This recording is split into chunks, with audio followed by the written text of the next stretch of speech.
আসসালামু আলাইকুম। কি অবস্থা ভিউয়ার্স? কেমন আছেন সবাই? আশা করি অনেক ভালো আছেন। তো ফারহানাস ড্রিম কিচেনে সবাইকে স্বাগতম।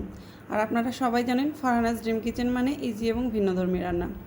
তো আমার রান্নার সেরা একটা রেসিপি দেখাচ্ছি। আমি পায়েস অনেকভাবেই করেছি। এর আগেও একটা পায়েসের রেসিপি আমি দেখিয়েছি আপনাদের।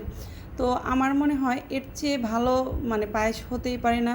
আমি যেভাবে পায়েসটাকে তৈরি করেছি এভাবে যদি আপনারা করেন, টেস্ট এবং সুগন্ধ দুই দিক থেকেই কিন্তু আপনারা ভিন্নতা পাবেন।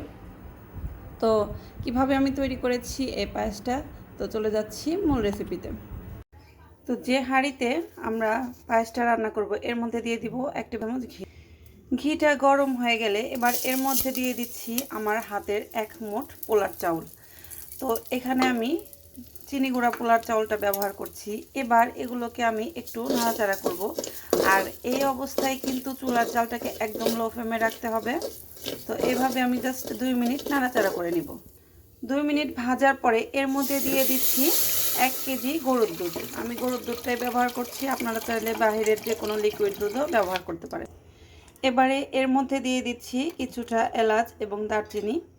তো অবশ্যই এগুলো দিতে হবে, কারণ পায়েসের কিন্তু মূল একটা ফ্লেভার হচ্ছে তার স্মেল। আর স্মেলটা অক্ষুণ্ণ রাখতে এখানে আমি ঘি ব্যবহার করেছি। আর আমি যেভাবে ব্যবহার করেছি এভাবে যদি আপনারা করেন, দেখবেন এর স্মেলটা দুর্দান্ত হয়ে যাবে। আপনারা এমনি যেরকম পায়েস খেয়েছেন তার চাইতে আপনারা ভিন্ন কিছু অনুভব করতে পারবেন। তো এবার এ পর্যায়ে দিব এর মধ্যে কিছুটা লবণ।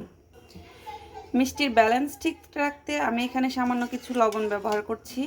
আর এই লবণটা ব্যবহার না করলে কিন্তু মিষ্টির যে একটা সুন্দর মিষ্টি ভাব সেটা কিন্তু আপনারা কখনোই পাবেন না। তো এই পর্যায়ে কিন্তু আমরা এই চাউলটাকে ফুটিয়ে নেব। তো এই পর্যায়ে চুলার জালটাকে মিডিয়াম আঁচে দিয়ে দিবেন। আর এখানে আর একটা কথা, সেটা হচ্ছে যারা ব্যাচেলার অনেকে এইগুলো পায়েস করতে জানেন না, তারা কখনোই কিন্তু দুধ চিনি এগুলো একসাথে মিলিয়ে দিবেন না। কারণ চাউল ফোটার আগেই যদি আপনারা চিনি ব্যবহার করেন তাহলে চাউল কিন্তু কখনোই ফুটবে না। তো আমরা এটাকে জাল করে বলক উঠিয়ে এটাকে ফুটিয়ে নিচ্ছি। তো দেখুন আমার কিন্তু চাউলটা এখনও ফুটে ওঠেনি। এটা ফুটে উঠতে আরও কিন্তু 10 থেকে 15 মিনিট সময় লাগবে। তো আমি প্রথমত 10 মিনিট এটাকে জাল করে নিয়েছি। তো আরও 10 মিনিট জাল করার পরে কিন্তু এটা ফুটে উঠবে। ঠিক তখনই আমি এর মধ্যে চিনি অ্যাড করে দিব। তো এবার কিন্তু আমার চাউলটা পুরোপুরি ফুটে গেছে। তো আমি আপনাদেরকে একটা দেখাচ্ছি। তো এভাবে করে নিয়ে যখন দেখবেন যে একদম ইজি হয়ে গেছে, এটা খুব সহজেই হাতের সাথে মিলে যাচ্ছে, ঠিক এই অবস্থায় এর মধ্যে কিন্তু চিনি দিতে হবে। তো এবারে এর মধ্যে আমি দিয়ে দিচ্ছি 1 কাপের মতো চিনি। আর মিষ্টিটা কিন্তু যার যার টেস্ট অনুযায়ী নিতে পারেন।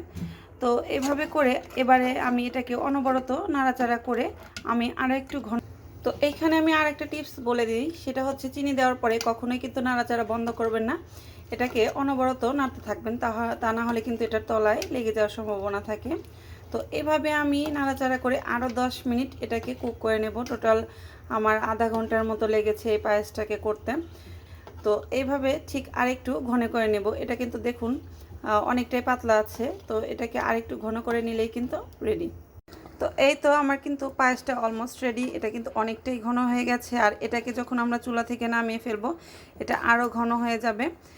তবে পায়েস হয়েছে কি না সেটা কিভাবে বুঝবেন, যখন এখানে যে বুদবুদ করে যে ফেনাটা উঠছে, এটা যখন দেখবেন একদম ঘন হয়ে গেছে, ঠিক ওই মুহূর্তে বুঝবেন পায়েসটা হয়ে গেছে। তো এটাকে আমি এবার সার্ভিং ডিশে ঢেলে নিচ্ছি।